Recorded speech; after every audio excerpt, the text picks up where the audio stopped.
got a lot, like literally a lot to get to on the show today. I tweeted this out. I've rewritten today's rundown. Initially, this was going to be a very college football centric show. Just like I want to start going team by team through the SEC and previewing as we start getting into spring practice. And we're going to do that. But I don't know what else I'm supposed to do. And so for those of you who haven't heard the breaking news of the last 15 minutes yet, things have happened. Yeah, so a couple things have happened. So the first thing that happened really this morning was Aaron Rodgers is reportedly headed back to the Green Bay Packers. Pat McAfee was one of the first people reporting it. Jeremy Fowler as well. And then numbers started coming out that could mean he's the richest player in the history of the NFL, 4 years, $200 million is what's floating around there with $153 million guaranteed.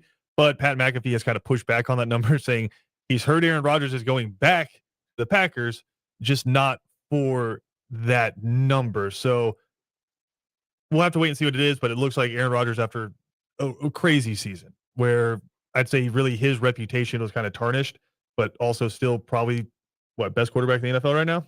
Yeah, Tom Brady's retired, best quarterback in the NFL. So when the best quarterback in the NFL announces or sources come out and say where he's going, that's going to be the biggest story of the day, right? Right? Or so we thought. Well, it was for about 15 minutes. And then about 20 minutes ago, news broke. And our resident Bronco fan, Cody Queen, left us a while ago. Lives down in Florida now, enjoying retired life. In his 30s still. As many do. Cody did it right. But that being said, I had to call him and get his reaction. So I'm going to give you the news as we break the news to Cody. So Cody's our resident Broncos fan. So that gives you a little bit of a hint as to who's involved in this. So this is me calling Cody to break him the news. What? Yo. What's up? Sorry, my phone's not working for some reason, but I needed to call you and ask you if you had seen the news. Yeah, Aaron Rodgers? No, not bleeping Aaron Rodgers. You see who your new quarterback is? What? Do you see who your new quarterback is? No, who? Do you want me to tell you? Yeah, tell me. I'm not. Per Adam Schefter, you guys got Russell Wilson. I'm in the Jeep right now. Oh, my God! Shut up! Super Bowl or bust? You're lying! I'm not. Hold on. I will read you verbatim from Adam Schefter. Good. Hold on. I'm trying to pull it up again. I'm pulling up right now. What's it say? Says, after weeks of negotiation, one of the largest trades in NFL history, the Seattle Seahawks and Denver Broncos have agreed to a deal for Super Bowl winning quarterback Russell Wilson. Trade is pending a physical and Wilson's approval. We're going to the Super Bowl, baby! I would also just like to inform you now that I'm recording all of this and I'm playing it on the show. Go ahead, baby. We're going.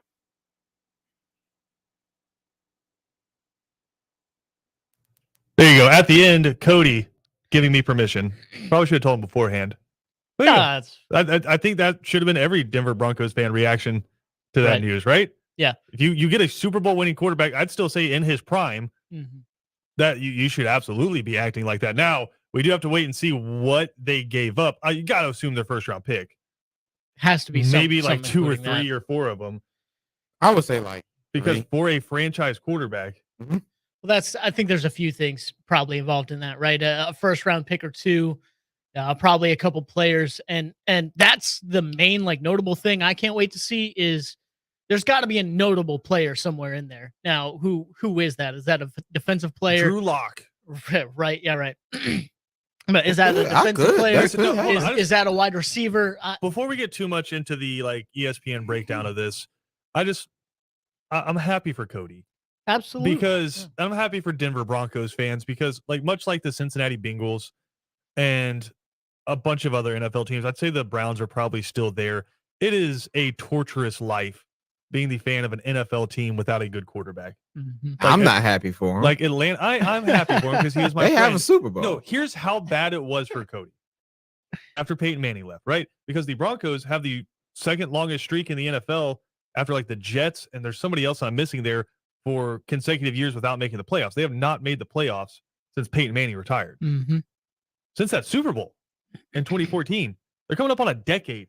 It'd be okay. Right? No, it got so bad that Cody sat in our offices and tried to convince us that Trevor Siemian was the answer, was a franchise quarterback. Cody Queen told us, no, guys, you guys are missing the boat here. Trevor Siemian is the guy. Yeah. He is our franchise Yeah, quarterback. they're good game against Carolina. That's how Right. dark it got for him.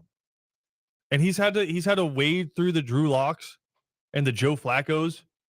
And now Russell Wilson's coming a mile high. And I'm happy for him because I can empathize as an Atlanta Falcons fan. Listen, I went through the Joey Harrington years. All right. I went through the Byron Leftwich years. Yeah. Right? The Chris Redmonds. I've been there. Chris Red. It's dark. It's horrifying. Very. You feel like all of your regular season games are preseason games, right? Because that's how much they matter. We got some people commenting on here. AFC West loaded. Broncos not winning division, much less Super Bowl.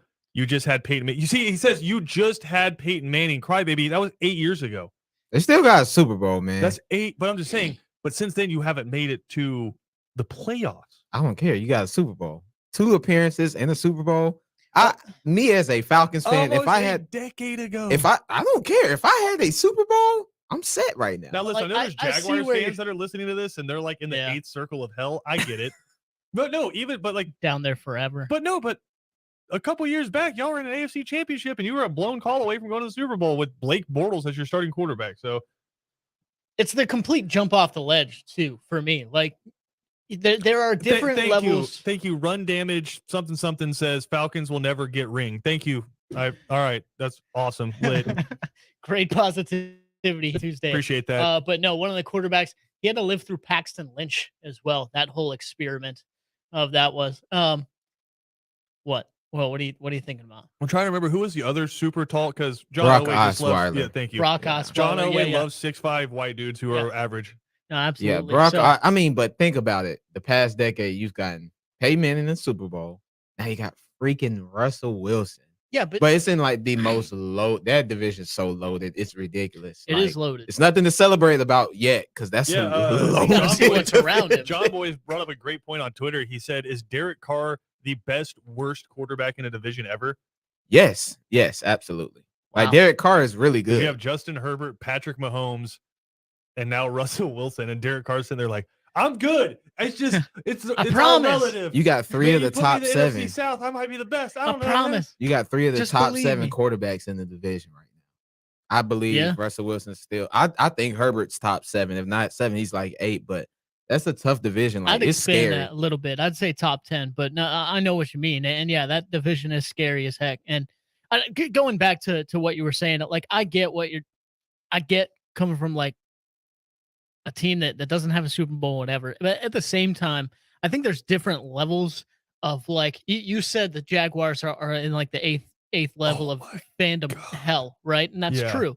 I think there's different levels of like suffering as a franchise, right? You have the Browns, and you have the Jags, and all the torturous stuff that they've been through, right? But there is something that is terrible and horrible in itself of being right there, being in the playoffs all the time, winning a championship, winning a Super Bowl with Peyton Manning, and then jumping off a ledge. Well, yeah, it's and kinda like, just it's kinda like being LSU nowhere. after 2019. Right. And just looking around and knowing how you got there, but Yeah. also being like, why are we That's the here? And question how that- do we that's get the out of Question, my favorite Right. sports talk question to ask is: as a fan, would you rather win one championship and then suffer through right? a decade or two of just complete mediocrity where you don't matter, but you got that one championship, or would you rather consistently get close but never win? I'd would rather you- get the championship. Would you rather always be in the conversation? I'd rather Because get I mean, the because championship. you could be a Kansas City Royals fan, you got the one, and then the rest of the time you are just You're right there. atrocious. I'd rather get the Oh, one yeah. championship, man. I think it's all or nothing. Like if I get a championship and then I go 7 to 10 years without winning See, nothing, I I'll think a be lot of fine. GMs agree with you, like, and a lot of owners agree with you because, like, kind of like the Falcons did, like the Saints did, is when they have their quarterback and they have their like a few skill guys, they just sell out. They're like, I don't give a bleep about the 4 years after this guy because the Falcons are kind of in that right now. You have so much dead money because you went all in after 2016 that right now you can't even hardly function as a franchise. So it's just, I think a lot of owners and GMs agree with you. Whereas I think there's a lot of super successful franchises, I'd say like the Steelers, Packers. the Packers, yeah, where they never really leverage themselves to where they're going to be in a bad situation. So Yeah. it's interesting. I find that fascinating. But Cody, with the stat of the day here, John Elway, I don't know how much John Elway had to do with this, if anything, for this trade, but the Broncos, more so than Elway, I'll say, kind of reversing a sin at the very end. They drafted Brock Osweiler. Let me find the exact pick. At 57 in the 2012 draft. Wilson was like a third rounder. Was he not? At pick 75, Russell Wilson goes to the Seahawks. So the Broncos drafted Brock Osweiler over Russell Wilson, finally correcting that egregious sin. I mean, yeah, I don't know if that was like still bad. I mean, obviously it's bad now, but Russell Wilson did get he did inherit a really, really nice team. Well, we were talking about this yesterday, PJ. This is also an interesting situation, and I guess now we can kind of pivot more towards the local side of it. Is the Falcons have that number 8 overall pick, and usually what you want to do is if you're in the situation to draft your future franchise quarterback, but you still have a guy that you're kind of sold in on, I say don't draft the guy, because the way the NFL works is you have to either have a franchise guy and build around him with what you can, but you have a huge advantage because you already have that franchise guy, or B, go draft a quarterback high, you have him on that rookie deal, and then your salary cap is opening up enough to where you can go out there and add elite pieces on defense, on offense, right? Where you can get that mercenary for a year and pay them an exorbitant amount of money just because you're all in on that, right? So you're talking about Russell Wilson and the Seahawks. Why did the Legion of Boom only win 1 Super Bowl? Well, Malcolm Butler's one reason, but the other reason is you have your window with a rookie quarterback deal, but eventually Russell Wilson has to get paid. Mhm. And Russell Wilson has to get paid. You can't afford to keep Richard Sherman and Earl Thomas and Cam Chancellor and all those guys, right? You can't afford to keep Michael Bennett, right? You have to eventually pay your quarterback, and you can't just have everybody you want to on defense. So it's an interesting situation I think the Falcons are in, because Cam seems to think Malik Willis could be the guy out of Liberty, had a great combine showing. But at the same time, you're at least committed to Matt Ryan for this year, maybe next year. Are you willing to spend the number 8 overall pick on a guy who's not going to play? Only reason why I would is because if they're like me personally, the only reason why Matt Ryan is there because Arthur Smith wants to. I mean, of course, he's not winning the Super Bowl, but he wants to compete, and Matt Ryan gives him the best opportunity. I don't think you're ever going to get back in the 8th spot if you're talking about continuously competing. Like you're 7-10 this year. That's like weird to be number 8 and you won 7 games in the draft. Like that's weird. Normally when you win 7 games, you're like 15, 16, and you're not going to really find a I think franchise that might quarterback. change now. There's 17 games. Yeah, it might. Yeah. It might, but we could have easily, we're 1 win away from being like the 19th or 18th pick. That's 10 slots down. So you're this high again. If Malik Willis is your guy, I say take him. You get 3 really good years with him, even if he sits for 2 years. I say take him. Or all of a sudden it's Jordan Love. Well, that's he's on the market now, though. He's going to be on the market because there's no way you keep him. Right, Right. but do you think the Packers are sitting there now going, "Wow, that was a really stupid pick"? Yeah, right. but we could have went out and got someone that no. Oh yeah, Rodgers could have worked with. But the thing is, we don't have an Aaron Rodgers though, or Devontae Adams. That's the only difference. Like, well, that's my thing. Like, you don't have a Devontae Adams, but you do have a Matt Ryan, and that guy is pretty dang solid, and has He's kind of carried top the half of the NFL. He's kind of carried the franchise for a little Aaron bit. Rodgers, so I understand that, but according this to you, is nobody is. this is no, the no, other no. thing Patrick Mahomes, he's up there. about this He's that up I'm like there. super hesitant with. We're having this discussion, and what were we doing 2 months ago? We were talking about how weak this quarterback draft is, and how this is the one to go. This isn't the one to go get one on, and everything like that. Wait till next year. Yes, I'm completely with you. It's a top 10 pick. Go load up on whatever you can to make the talent around the team better, because guess what? You need everything. Malik Willis looks really good right now. And I'm not saying he's a bad quarterback. He might pan out and be really, really solid. PJ's just trying to talk it out of the way so the Steelers can draft him. I get it. Sure. Well, whatever. But I really, if I'm being honest, I really wanted one of the guys that just got signed today. Yeah, let's be real. Like, I didn't think we could get an Aaron Rodgers, but I was hoping maybe for a sneaky deal for Russell Wilson. That could be amazing. But no, it is what it is. Anyway, just I'm not saying he's not going to pan out or he's not going to be a good quarterback in the league, but for that number 8 pick, of course Malik Willis is going to be looking good right now because those are the only quarterbacks we're watching. Yeah. Right? Those are the only ones at the combine. Those are the only ones getting ready for the draft. So those quarterbacks, especially the ones that shine right now, are going to look fantastic. But you know what the bad GMs and owners do in the NFL do? They take a weak class like this, they get swept up in what they see on tape, not on tape, but at the combine and in the measurables and all that kind of stuff. And they say, dang, we can't miss it on this guy. They draft him. And then the next year, they're back in the same spot saying, man, why'd we do that? I don't think we're got going to be swept up in good the for a moment. while, So but I think next year that's going to be one of the No, the most loaded QB classes. But the Falcons have one of the worst rosters in the league. So I think what you have to be realistic about is this. You're not going to be good in 2022. So you're probably going to be back in the top 10 come next year. Honest to God, Matt Ryan, unless this Aaron Rodgers thing changes that, Matt Ryan is going to be the biggest cap hit of any player in the NFL next season. No, he is. Aaron Rodgers is cap friendly. No, but here's what until we see what this new deal is. Yeah. But here's what I'm saying is you have Matt Ryan, right? You're not expecting to win a Super Bowl next year. You're just not expecting to win one next year. Your roster's atrocious. Wide receivers are terrible. Running backs don't exist, right? Offensive line is Swiss cheese, right? You got 3 good spots and then 2, maybe 3 holes on your offensive line, right? You have Grady Jarrett on the defensive line. You don't even know if you're going to have Deion Jones next year. And if you do, he's kind of been average, right? And you've lost a majority of your great outside linebackers. Your best bet is Foye Oluokun. And he's a free agent. You have to sign him now. Correct. And Yeah. AJ Terrell's been okay at corner. Again, I'm not bought in on this whole PFF. He's the best corner in the league crap. I think he's good, but I also just don't think anybody threw at him last year. So your team's terrible. More likely than not, you're gonna be in the top 10 again next year. You know what bad teams do?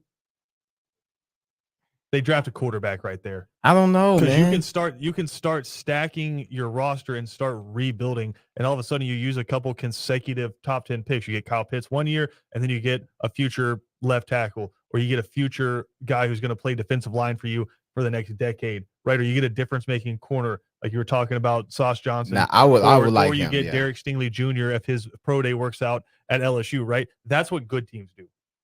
Bad teams consistently are in the market for a quarterback. I would say this, like if those 2 guys, Gardner or Stingley, aren't there, trade back and see what you can get. Because me personally, at 8, if you don't have those 2 guys, I don't see what's intriguing you. You don't want to draft a wide receiver at 8. I'm not big on that right now. I don't think it's a wide receiver. Like becoming this guy. I've seen a bunch of mock drafts with him at number 2. Man, I don't know if I would draft him at 8. I don't know if I love him like that. And he has ankle injuries and ankle problems. I don't know if I love him like that. Not at 8. You know me. I always say build from the inside out, right? You have to start on the lines of scrimmage and then build out from there. So the 49ers did, right? They just spent a bunch of draft class in a row just going offensive line and defensive line. And they said, we'll figure it out from there in the 2nd and 3rd round. But we're just going to get the best guys on the lines of scrimmage and we'll figure it out from there. They've gone to a Super Bowl and a NFC championship with Jimmy Garoppolo as their quarterback. Right? Like start at the line of scrimmage, work your way out from there. The Falcons can do that. I think they'll be okay, but man, I can't see with this class, not just Malik Willis, none of the quarterbacks in this class. Yeah. At number 8, I think there's too much you need. Let's face it, you're at 8, right? I mean, this is I think sometimes people overthink it. Like you're at 8. There's no way that all of the guys you're looking at are going to be gone by the time the Falcons come up to pick. One of those guys are going to drop to you that you can really build your defense or offense around, other than quarterback. Go get them. Like you said, I completely agree. You're gonna have don't get swept up with the quarterback. You're gonna have your top pick at it's just the way the math works out. Like PJ said, exactly. You're gonna have your top pick at either tackle, defensive lineman, edge rusher, or corner or safety. Right? Just there's not enough picks in front of you for all those guys to be gone. You're gonna have your top pick at one of those spots. Take best available player. That's what good teams do. Yep. Somebody's going to drop at 8. I agree. Well, and I think somebody's going to drop in the 2nd round, too. Yeah. It's Weird stuff nice. Happens in the draft. That's what all these different predictions and whatnot, like mocks. Somebody is going to leverage their draft to hop up and get Kenny Pickett in the top 5. And I honestly think something weird's going to happen. And me and you, we love Matt Corral. I honestly think he might fall. Yeah, if you want to use your second pick on Matt Corral in the 2nd round and just say, listen, we think he has high upside, bet. do Yeah. it. Who cares? Sure. Right? Yeah. Throw him in there with AJ McCarron and Felipe Franks, and we'll get it worked out. We'll just have a whole bunch of former SEC West quarterbacks out there trying to get it done. It is what it is. We got to take a quick break. We'll come back with more right here on Second Down.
Rufus boy, let me love boy, what you know?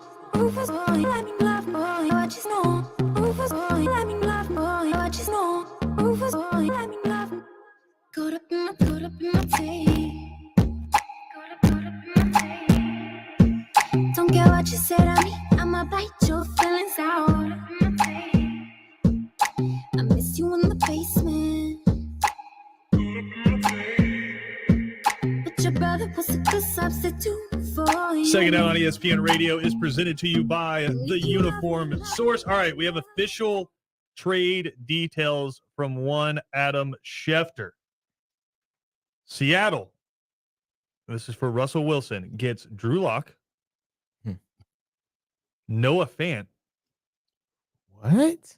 tight end Noah Fant, Shelby Harris, who is an unbelievable defensive lineman for the Denver Broncos, if you don't know, 2 first-round picks, 2 second-round picks, and a 5th-round pick for Russell Wilson and a 4th-round pick.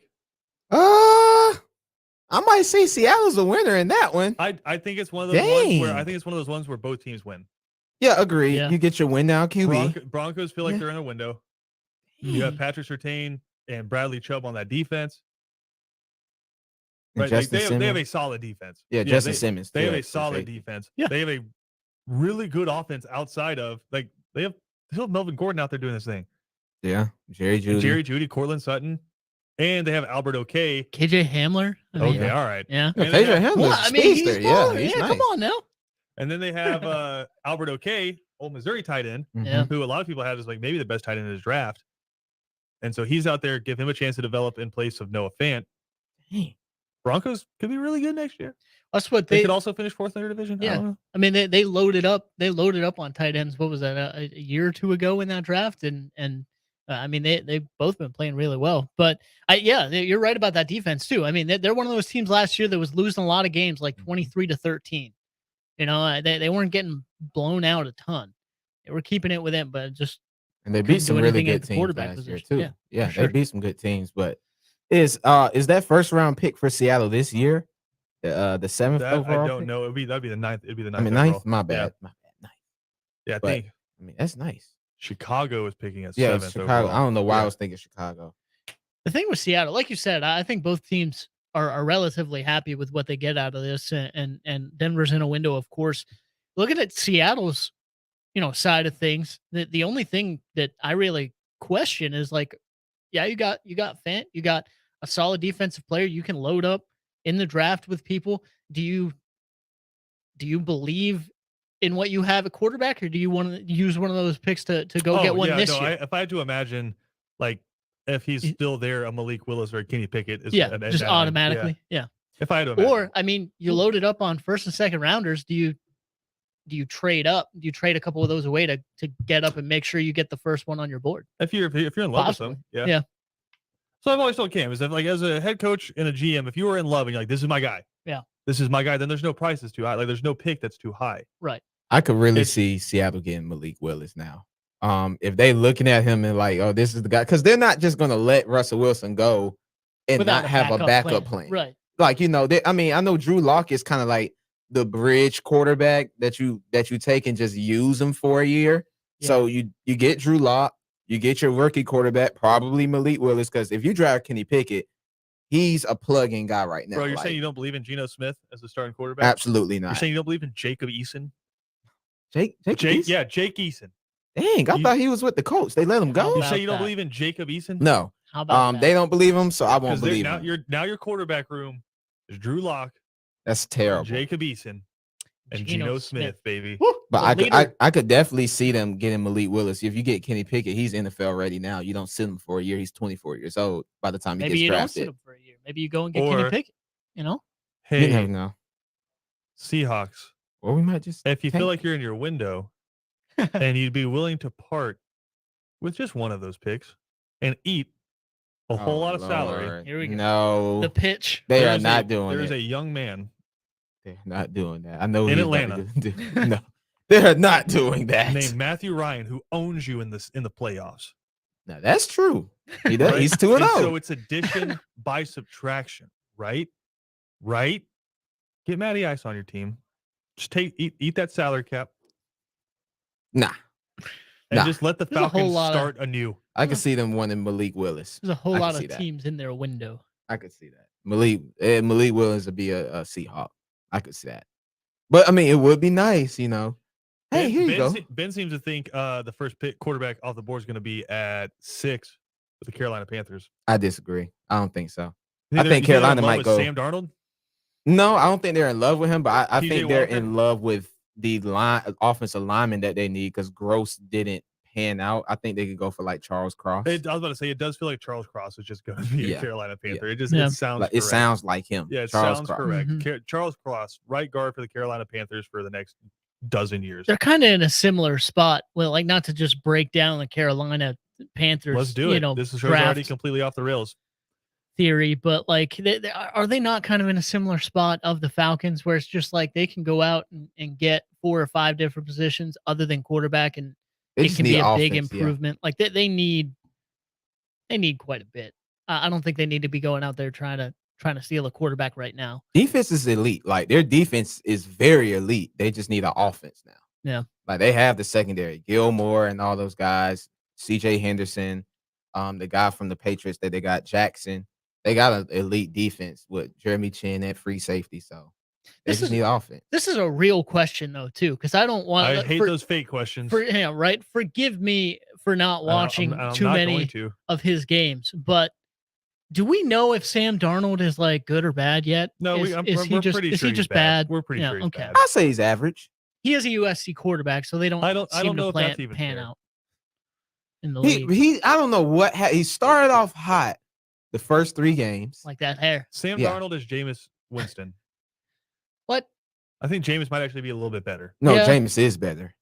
He's going to be, I think. Well, he was good before he got injured. That's the thing 30, about 30? Jameis, man. My head. Well, with the Saints this Yeah. past season, he was playing very well before he What, got they're making a injured. movie I about give him that. My Yeah, I'll too. my head is so confused anytime Jameis Winston gets pulled up, because I'm like, man, you said like he's about as good as Jameis Winston, or Jameis Winston's probably better, and I'm like, man, Jameis Winston is like really, really good when he's good. When he's bad, I don't know that I've ever he's really, ever, really ever bad. even felt that even a little bit.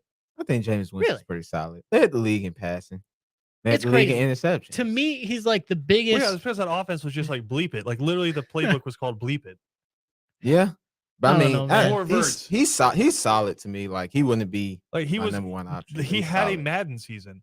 Like if you play a dynasty mode in Madden and you go through the whole season, your quarterback's going to have 47 touchdowns and 36 interceptions and like 6,000 yards. I kind Tell of me I'm wrong. I kind of like want For a the most movie part. made out of Jameis Winston for real, because like he's the biggest Jekyll and Hyde on a football field that I've ever seen. That's the reason you want it made. Yeah, because That's it's the reason? well, He's there's funny, there's a man. lot of different ones, but that's the thing. I also kind of want to know, and I think we probably already have the answer. Like, is he like that off the field too? Is he I just think, like I cool? think that's been confirmed. and- like, do you and not chill remember for when he 90% you of the remember when time? he was suspended for a game? Oh no, I know. I And was he- at that game. yeah, Yeah. at Florida State, and then he just came on the sideline in his uniform, and then Yeah. Jimbo Fisher had to like walk him off the field and be like, "Dude, Yeah, what are you doing? I was at that game. No, but that's what I'm saying. Like, would that not be entertaining? PJ, you." It's and been entertaining you enough and 7 already. other people would be in the stands or in the theater to I watch don't that go to movie. movies. No, I mean, back on track. That was nice for Seattle, though. We Noah weren't on Fant, track. No, I'm just kidding. Drew Lock. What, 2 firsts, 2 seconds, 4th and What is this Man. back on track? yeah, that was Right. nice. What- This is our show. We got man. off on Jameis Winston. What is this back? I don't want to talk about any ain't. I ain't. Wow. Yes, I'm not. I need don't a like the second to Saints. emotionally reset because I've never been told to get back on track. Like that is completely against every concept of this show. Let's take a break. We're gonna come back. We're And we're gonna supposed get to back keep it off off track. the tracks. We're gonna get back off I track can't when we get stand back. this. There we go.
Second Down on ESPN Radio is presented to you by the Uniform Source. Christian Gokel alongside PJ Zuko and Cam Urshry. Glad to have y'all hanging out with us here on Second Down. All right, PJ, you brought up an interesting point about how the NFL handles their suspensions because there's no real set parameters. It's kind of decided by Roger Goodell and the administration at the top of the NFL about how they're going to handle some of these violations. Now, Calvin Ridley, yesterday the news comes out that in a 5-day period, he gambled on some games, some Falcons games when he was not with the team. And because he bet on his own team's games, he has been suspended for the entire 2022 season. And the actual, I guess, term on there is indefinitely. So he could get to the end of the 2022 season and Roger Goodell could keep it going. Right. For basically as long as he wants to. But I find it interesting because, like you said, Chris Cook, a corner for the Minnesota Vikings back in 2011, he was suspended for the entire season for domestic assault. Mm-hmm. Yeah. So he missed one season.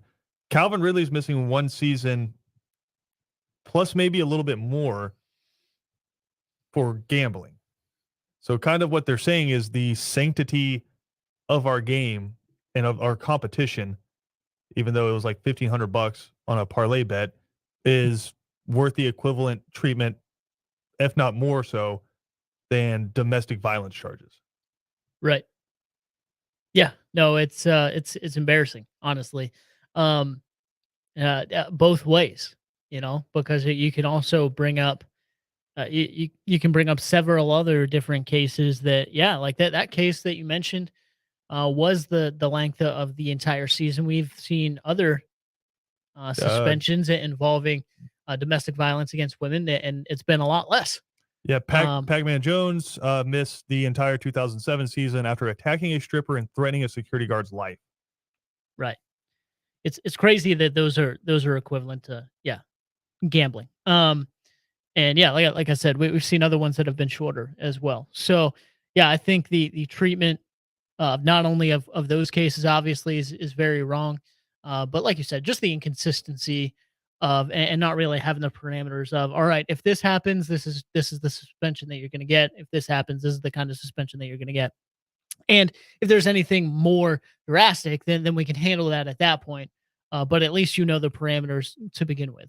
And right, just thinking the fact that, okay, he bet on a game or two or whatever, and one of those was the Falcons game, so he's out for the entire year. I don't know. I think that is a little too much. And as you've said, and kind of as we're alluding to, you look at that compared to how they've handled other cases, and it's crazy to think that it's the same suspension. Yeah. It's just there needs to be some sort of change. I think people have been saying that and agreeing on that for a while now, and this is just another example where it's just you double take at the at the status or at the update that you see, and you make sure that it's right, and then you start thinking about all these other cases, and you're like, how is this similar to that at all? It's insane. Yeah, Derek Coleman, fullback for the Seahawks, he was suspended for 6 games after vehicular assault and hit and run charges. See what I'm saying? That's the issue I have. Should really have been suspended. Absolutely. It says don't gamble, don't do none of that in the rule books for the NFL. That's great. But to suspend a man for the entirety of a football season where there have been physical assault allegations and drunk driving and hidden runs, and those guys will face 6 games when they should be facing not just suspended games, but jail time in senses. For you to suspend this man for the entire season, I think that's wrong. I saw the tweets yesterday. Maybe he should have not tweeted, but he was right about one tweet. He said for the entire season, really? Like, come on, man. You suspended for 4 games. It's $1,500 supposedly. Whether it's $1 million, you teach him a lesson. Here's a 4-game suspension. Slap it on him. Come back healthy. Play football, but don't do that again. Well, is there not a better way, I guess, to approach that? Because it's like a victimless crime, I guess, is the best way to put out. And it's not really even a crime. It's a violation of rules. Whereas you said you have guys out there actually hurting other people on purpose or not, Mhm. and causing harm to other people. Like, Right, that's the like- things you can get arrested for. And it's against the Well, law. you can get arrested for gambling. No, Yeah, but I right. think It he was. depends on where Yeah, you're he doing was it. legally Right, doing right. it though. It depends on where it depends on where he was doing it. Yeah. But like it, Yeah. according to the NFL, it doesn't matter where in the world you're doing it. Yeah, you can't do can't it. do that. Right. Right. But you're suspending him for an entire season when, as we said, you have vehicular assault. You have just straight up domestic violence assaults that have gotten lesser suspensions than this. You have gun incidents that have lesser suspensions than this. Right. It's interesting how the NFL chooses, like when it comes to the sanctity of their game, Tom Brady deflating footballs and maybe destroying a phone. Mm-hmm. 4 games is the same as, or more so than, people assaulting other people. Crazy. It's embarrassing. An actual crime gets you suspended for 4 games. Yeah. An actual crime that can put you in jail gets suspended for 4 games. Right. But I go bet $1,500 and I'm suspended for a season. It should be the other way around. Really should be facing a 4-game suspension, maybe a 2. Teach him a small Or do lesson. you even suspend him and maybe just have some of it go to, like, you have to make a donation to charity. You have to do I some say sort of something community I will service. say this. I say suspend him only because it is a rule and you stated it. Whatever. You want to do that, you want to have some power in that, cool. But suspend him for 2 games, 4 games, wherever it is, 4 games max. Yeah. I hope at some point in time, I don't know if it's finalized. I did see where they have like 2 to 3 days to discuss it. I hope it gets lessened down to 4 games or something like that. But 17 games is outrageous for him to miss an entirety of a football season just for doing what owners do, what players do. Players gamble, owners gamble. They just don't use their name. Really used his name. That's the only thing. But people gamble. You literally have a team in Vegas, Mm-hmm. and you're telling me Yeah. you don't gamble. You just It's just- no, opens it just- Pandora's box. More so than anything, it shows you what you get or what you care about. Yeah. You don't Yep. actually care about them doing that. You have to do it to save face, right? You don't care about an NFL player hitting their significant other, right? You don't care about them getting vehicular assault charges, right? It's just, you have to suspend them. You have to do some sort of punishment, right? And then you're like, oh, we'll let the courts handle that. But God forbid somebody come after the quote unquote sanctity of your competitive balance Mm-hmm. in your sport. I mean, Jared Allen, 2 games for 2 DUI arrests.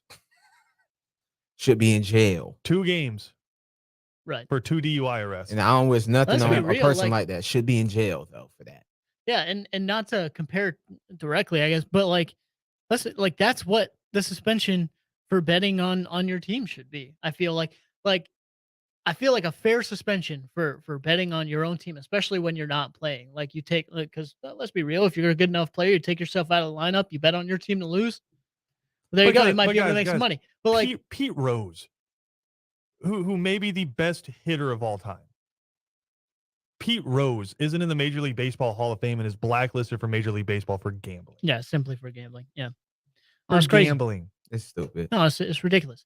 But I'm just like, if let's say you bet on one game, one of your teams, one game, you get 2 times the suspension for that. So you Yeah. get 2 games.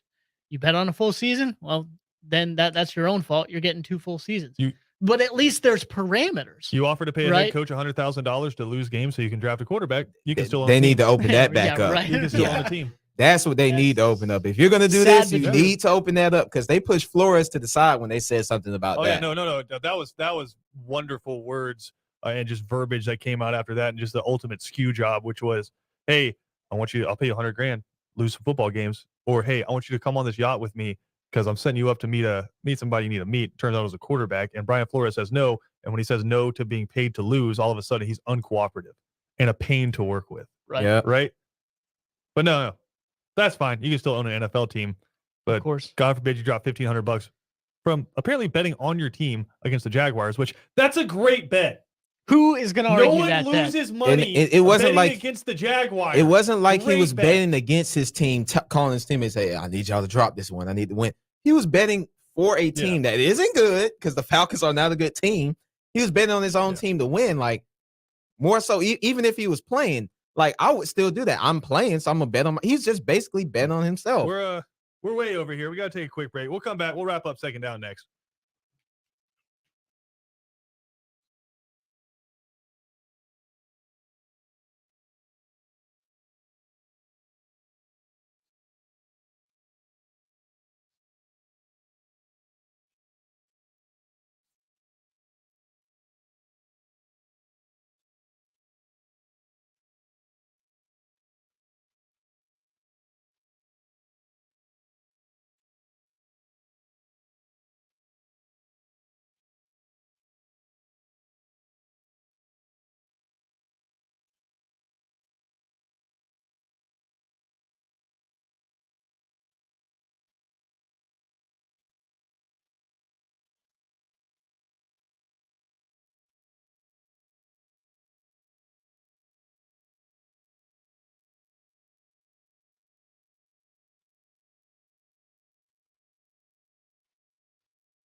Who's the one who punched the dude in the face for Boise State? LeGarrette Blunt. Yeah, Oh my goodness. I remember watching that game. Yeah. That was one of the first moments when I realized I was gonna be a bleepster because my dad was watching that and he was like, "You gotta go to jail." And all I could think is that was the littest thing I've ever seen in my life. All I could think of was that was the coolest thing. We were talking about Oregon Ducks running backs in the break. Who wouldn't? Yeah, underrated as a running back university, but just after that Boise State game, you had that. I think it was a defensive lineman just like cheesing in LeGarrette Blunt's face. And LeGarrette Blunt just one times when you just see a tooth. Bing! Yep. Get him out of here. That's who we Memories. call. That's LeGarrette Blunt is who we call. Is that how you say it? And then LeGarrette Blunt won a Super Bowl. So who really won? Or he's- 2 Super Bowls? He's about it, Too. right? Oh no, okay, LeGarrette Blunt doesn't we call talk that about it. first He's- team. We he's- call him first team stay ready. Yeah, he's about it. Like he's good Aaron to go. Donald is the general of first team stay ready. But yeah, LeGarrette Blunt About is that certainly those hands are rated E for everyone. Tomorrow, I promise we are talking college football. We're going to start our spring previews. We're going SoCon, Sunbelt, SEC, and ACC. We're going to try to hit 4 teams tomorrow. It's going to be interesting. We're talking college football tomorrow. I'm sorry about all the NFL stuff today. There's a lot of news, a lot of emotions, a lot of things we had to get to. I'm sorry. We'll be better tomorrow. College football on Second Down tomorrow. Be there. We're getting off track.